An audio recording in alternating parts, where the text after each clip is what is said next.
won the match. He can't stop it. What 100 from Virat Kohli. What a way to bring it up.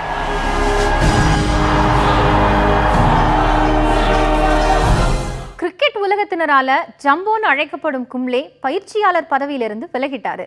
இப்போ இந்திய கிரிக்கெட்டின் தலைப்புச் செய்தியே இதுதான். இந்திய அணிக்கு VVS லக்ஷ்மன், கங்குலி, டெண்டுல்கர்னு ஒரு 3 பேரு அணி ஆலோசகர்களா இருக்காங்க. கும்ளேவுக்கு பதவிக்காலம் ஏற்கனவே முடிஞ்சிருச்சு.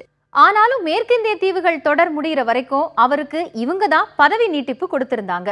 ஆனா அவங்க ஆதரவு இருந்தும் கும்ளே ராஜினாமா செய்யற அளவுக்கு விஷயம் பெருசாக இருக்குன்னா அவருக்கு அழுத்தம் கொடுத்தது யாருன்னு ஒரு கேள்வி வருது. BCCI உட்பட எல்லாருமே கேப்டன் விராட் கோலி தான் இதுக்கு காரணம்னு சொல்றாங்க. ஆனா கோலி மட்டும் காரணம் இல்ல, வேறு சில வீரர்களுக்கும் கும்ளேவை பிடிக்கலன்னு சொல்றாங்க. வேறு சிலர்னா அவங்க யாரு? கும்ளேவை வேண்டான்னு சொல்ற அளவுக்கு அவங்களுக்கு அதிகாரம் கொடுத்தது யாருன்னு சேவாக் மாதிரியான சீனியர் வீரர்கள் கோபமா கேக்குறாங்க. வீரர்களுக்கு பிடிக்கலன்னா பயிற்சியாளர் ராஜினாமா செய்யணுமா?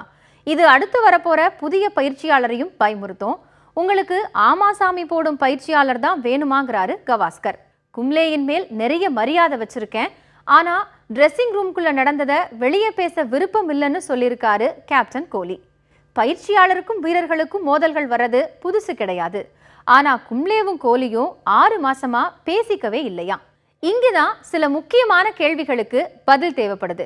2 பேரும் பேசிக்கவே இல்லைன்னா 6 மாசம் அனில் கும்ளே யாருக்கு பயிற்சி கொடுத்தாரு? ஒவ்வொரு போட்டிக்கு முன்னாடியும் பின்னாடியும் கோச்சும் கேப்டனும் வெற்றி தோல்வியை அலசுவாங்க. அந்த மாதிரி டீம் மீட்டிங் நடந்துச்சா இல்லையா? டீம் மேனேஜர் இந்த பிரச்சனையை BCCIக்கு சொன்னாரா இல்லையா? BCCI ஏன் பிரச்சனையை தீர்க்க முயற்சி செய்யல?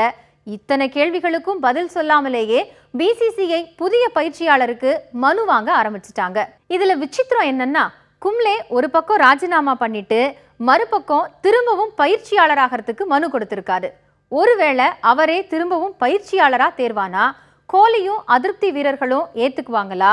வேறு யாராவது தேர்வானா உங்களுக்கு தகுதி குறைவுன்னு கும்ளேவை மட்டம் தட்டுறது போல ஆயிடாதா?